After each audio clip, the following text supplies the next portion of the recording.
تو اپنے بارے میں مت سوچنا، اپنی ماں کو یاد کرنا اور وہی کرنا جو میں کرتی۔ کیا آپ سوچتے ہیں کہ میں یہ بات کبھی بھول سکتی ہوں؟ نہیں، میرا نیا گھر واقعی دلکش تھا۔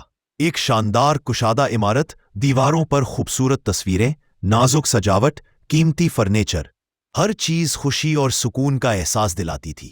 باہر وسیع سبزہ زار، پھلدار درختوں سے بھرے باغات، رنگ برنگے پھول اور ہر سمت ہریالی ہی ہریالی۔ اس گھر میں مجھے ایک خاندان کے فرد کی طرح رکھا جاتا۔ وہ مجھ سے پیار کرتے، میرا خیال رکھتے اور میرے پرانے نام سے ہی پکارتے، جو میرے لیے بہت قیمتی تھا کیونکہ میری ماں نے مجھے یہ نام دیا تھا۔ یہ ایک گانے سے لیا گیا نام تھا اور گرے فیملی اس گانے کو جانتی تھی۔ مسز گرے 30 سال کی نہایت حسین اور نرم مزاج خاتون تھیں۔ سیڈی، ان کی بیٹی 10 سال کی، بالکل اپنی ماں کی ننھی سی نقل، سرخی مائل بال، خوبصورت فراک پہنے، ہر وقت شوخ مسکراہٹ لیے پھرتی۔ گھر کا سب سے چھوٹا فرد 1 سال کا بچہ تھا، گول مٹول، شریر اور ہمیشہ مجھ سے کھیلنے کو تیار۔ وہ اکثر اپنی چھوٹی بانہیں میرے گرد ڈال کر ہنستا رہتا اور میں بھی خوشی سے اس کے ساتھ کھیلتی۔ مسٹر گرے 38 سال کے تھے، لمبے دبلی پتلی جسامت، ماتھے کے سامنے سے تھوڑے گنجے، مگر ذہانت اور سنجیدگی ان کے چہرے سے جھلکتی تھی۔ وہ ایک مشہور سائنسدان تھے۔ میں یہ لفظ نہیں سمجھتی تھی، مگر جانتی تھی کہ ان کی ایک خاص لیبارٹری ہے جہاں عجیب و غریب مشینیں، تار، بوتلیں اور شیشے کے جار رکھے ہوتے۔ ہر ہفتے دوسرے سائنسدان وہاں آتے، تجربات کرتے اور گہری بحث میں مصروف رہتے۔ میں بھی کبھی کبھار وہاں چلی جاتی، سننے کی کوشش کرتی، مگر کچھ سمجھ نہ آتا۔ پھر بھی میں اپنی ماں کی یاد میں کچھ سیکھنے کی کوشش ضرور کرتی۔ میرے دن خوشیوں سے بھرے ہوئے تھے۔ کبھی میں مسز گرے کے کام کے کمرے میں ان کے قدموں کے پاس لیٹ جاتی اور وہ نرمی سے اپنا پاؤں مجھ پر رکھ دیتی، جیسے پیار کا اشارہ۔ کبھی نرسری میں بچے کے پاس وقت گزارتی جب وہ سو رہا ہوتا اور نرس چند لمحوں کے لیے باہر جاتی۔ کبھی سیڈی کے ساتھ باغ میں دوڑ لگاتی، پھر گھاس پر سائے میں لیٹ کر آرام کرتی جبکہ وہ کتاب پڑھتی۔ پڑوس میں بھی کچھ اچھے دوست تھے، خاص طور پر ایک نہایت خوبصورت کھنگریالے بالوں والا آئرش سیٹر جس کا نام رابن ایڈیر تھا۔ وہ بھی میری طرح پریسبیٹیرین تھا اور ایک اسکاچ وزیر کے گھر سے تعلق رکھتا تھا۔ ہمارے گھر کے سب نوکر مجھ سے محبت کرتے تھے، ہر کوئی مجھ پر مہربان تھا اور میری زندگی میں خوشی ہی خوشی تھی۔ اس سے زیادہ خوش قسمت یا شکر گزار کتا شاید ہی کوئی ہوتا۔ میں ہمیشہ اپنی ماں کی باتیں یاد رکھتی اور کوشش کرتی کہ ہر وقت اچھا اور صحیح کروں تاکہ وہ فخر محسوس کرے۔ پھر ایک دن میرا اپنا ننھا سا کتا آ گیا۔ اوہ کتنا پیارا تھا، ملائم مخملی سا، چالاک ننھے پنجے، محبت بھری آنکھیں اور معصوم سا چہرہ۔ جب بچوں اور ان کی ماں کو اس سے کھیلتے دیکھتی تو میرا دل خوشی سے بھر جاتا۔ لگتا تھا جیسے زندگی اس سے بہتر ہو ہی نہیں سکتی۔ پھر سردی کا موسم آ گیا۔ ایک دن میں نرسری میں تھی، بچہ اپنے پالنے میں سو رہا تھا اور نرس باہر گئی ہوئی تھی۔ میں بھی سکون سے بستر پر لیٹا تھا کہ اچانک چمنی سے ایک چنگاری نکلی اور پالنے کے اوپر لگے کپڑے والے خیمے میں آگ لگ گئی۔ پہلے ایک لمحے کو تو میں دروازے کی طرف دوڑ پڑا، مگر اگلے ہی پل میری ماں کی آخری نصیحت میرے کانوں میں گونج گئی۔ میں فوراً پلٹی اور آگ کے شعلوں میں سر ڈال کر بچے کو اس کی کمر کی پٹی سے کھینچ نکالا۔ دھوئیں اور گرمی میں گھسٹتے ہوئے میں اسے ہال کے کونے تک لے آئی۔ میرا دل خوشی اور فخر سے بھر گیا کہ میں نے اسے بچا لیا، مگر اچانک مالک کی غصے بھری آواز آئی، تم بدتمیز جانور! اس نے اپنی چھڑی سے مجھے مارنے کی کوشش کی۔ میں بھاگنے لگی مگر وہ تیز تھا۔ ایک زوردار ضرب میرے بائیں پاؤں پر پڑی اور میں درد سے چیخ مار کر گر گئی۔ وہ دوبارہ مارنے ہی والا تھا کہ نرس کی آواز گونجی، نرسری میں آگ لگ گئی ہے۔ وہ فوراً وہاں بھاگ گیا اور میں بچ گئی۔ درد شدید تھا، مگر مجھے پتا تھا کہ وہ واپس آ کر مجھے پھر ڈھونڈ سکتا ہے۔ میں 3 ٹانگوں پر لنگڑاتی ہوئی اوپر گیرٹ چھوٹے کمرے تک گئی جہاں پرانی چیزیں رکھی تھیں۔ اندھیرے میں ایک کونے میں جا کر چھپ گئی۔ دل اتنا ڈرا ہوا تھا کہ سانس تک روک لی۔ کچھ دیر تک نیچے شور رہا، چیخیں، دوڑتے قدم، افراتفری۔ پھر سب کچھ خاموش ہو گیا۔ میں نے سکون کا سانس لیا، لیکن یہ سکون زیادہ دیر نہ ٹکا کیونکہ کچھ ہی دیر بعد میرا دل دہلا دینے والی آواز آئی۔ وہ مجھے پکار رہے تھے، نام لے کر، ہر کمرے میں، ہر کونے میں مجھے ڈھونڈ رہے تھے۔ میں کانپ اٹھی۔ ان کی آواز ہال میں، کمروں میں، تہہ خانے میں، پھر باہر اور دور تک جاتی رہی۔ یہ سلسلہ اتنا لمبا چلا کہ لگا جیسے کبھی ختم نہیں ہوگا۔ آخرکار شام کا دھندلا اندھیرا آہستہ آہستہ مکمل سیاہی میں ڈھل گیا اور تلاش رک گئی۔ پھر اس بابرکت خاموشی میں میرا خوف آہستہ آہستہ کم ہوتا گیا اور میں سکون سے سو گئی۔ نیند بہت اچھی تھی، مگر شام ڈھلنے سے پہلے ہی آنکھ کھل گئی۔ میں خود کو کافی ہلکی پھلکی محسوس کر رہی تھی اور اب ایک منصوبہ سوچ سکتی تھی۔ میں نے ایک زبردست منصوبہ بنایا۔ آہستہ آہستہ رینگتے ہوئے پچھلی سیڑھیوں سے نیچے اترنا، تہہ خانے کے دروازے کے پیچھے چھپ جانا اور موقع ملتے ہی باہر نکل کر بھاگ جانا۔ جب آئس مین صبح صبح فریج بھرنے آئے، پھر دن بھر کہیں چھپی رہتی اور رات ہوتے ہی سفر شروع کر دیتی۔ سفر کسی ایسی جگہ کا جہاں کوئی مجھے نہ پہچانے اور نہ ہی مالک کے حوالے کرے۔ یہ سوچ کر میں خوش ہو گئی، مگر اچانک خیال آیا، اپنے کتے کے بغیر زندگی کیسی ہوگی؟ یہ سوچ کر دل بیٹھ گیا۔ اب کوئی منصوبہ باقی نہیں رہا۔ میں نے طے کر لیا کہ بس یہیں رہنا ہے اور جو ہونا ہے ہونے دینا ہے۔ ماں کہا کرتی تھی، یہی زندگی ہے۔ پھر اچانک دوبارہ پکار سنائی دی۔ میرا سارا غم لوٹ آیا۔ میں نے دل میں کہا، مالک کبھی معاف نہیں کرے گا۔ مجھ نہیں آتا تھا کہ میں نے ایسا کیا کیا جو اسے اتنا سخت اور ناقابل معافی لگا۔ شاید یہ انسان سمجھ سکتے ہیں، مگر ایک کتیا کے لیے یہ راز ہی تھا۔ وہ دن رات میرا نام پکارتی رہی۔ بھوک اور پیاس سے میں نڈھال ہو گئی اور بہت کمزور پڑ گئی۔ کمزوری میں نیند زیادہ آتی ہے، اسی لیے میں بار بار سو جاتی۔ ایک بار خوف سے آنکھ کھلی، یوں لگا جیسے پکار بالکل قریب سے آ رہی ہے، اور واقعی وہ قریب تھی۔ یہ سیڑھی کی آواز تھی، وہ رو رہی تھی، میرا نام ٹوٹے پھوٹے لفظوں میں لے رہی تھی۔ جب میں نے اسے کہتے سنا، ہمارے پاس واپس آ جاؤ، معاف کر دو، تمہارے بغیر سب کچھ اداس ہے، تو خوشی سے میرا دل بھر آیا۔ میں نے ہلکی سی آواز نکالی اور اگلے لمحے سیڑھی اندھیرے میں لڑکھڑاتی ہوئی آ گئی اور خوشی سے چیخی، وہ مل گئی، وہ مل گئی۔ اس کے بعد کے دن کمال کے تھے۔ ماں، سیڑھی اور نوکر سب میرا بے حد خیال رکھتے۔ میرا بستر ہمیشہ بہترین ہوتا اور کھانے میں لذیذ سے لذیذ چیزیں ملتی۔ روز محلے کے لوگ آتے اور میری بہادری کی کہانی سنتے۔ سب کہتے کہ میں نے بچے کی جان بچانے کے لیے اپنی جان خطرے میں ڈالی۔ جب لوگ پوچھتے کہ میں لنگڑا کیوں گئی ہوں، تو وہ شرمندہ ہو کر بات بدل دیتے اور کبھی ان کی آنکھوں میں آنسو آ جاتے۔ کچھ لوگ کہتے کہ یہ محض ایک جانور کی جبلت تھی، مگر مالک کا کہنا تھا، یہ جبلت سے بڑھ کر ہے، یہ سمجھ بوجھ ہے اور کئی انسانوں میں بھی یہ نہیں ہوتی۔ پھر ہنستے ہوئے کہتا، میں تو سمجھا کہ کتیا پاگل ہو گئی ہے اور بچے کو نقصان پہنچا رہی ہے، حالانکہ حقیقت میں وہ بچے کی جان بچا رہی تھی۔ لوگ بحث کرتے رہے اور میں اس سب کا مرکز تھی۔ دل چاہتا تھا کہ ماں یہ سب دیکھتی تاکہ انہیں مجھ پر فخر ہوتا۔ پھر وہ لوگ پودوں کی بات کرنے لگے، جس میں میری دلچسپی تھی، کیونکہ گرمیوں میں میں اور سیڑھی بیج بوتی تھی۔ میں زمین کھودنے میں اس کی مدد کرتی اور کچھ دن بعد پودا نکل آتا۔ ایک حیرت انگیز تجربہ۔ کاش میں بات کر سکتی تاکہ انہیں بتا پاتی کہ میں کتنا جانتی ہوں، لیکن جب وہ دوبارہ آنکھ اور نظر والی سست بحث پر آ گئے تو میں بور ہو گئی اور سو گئی۔ جلد ہی موسم بہار آ گیا۔ دھوپ نرم اور خوشگوار تھی۔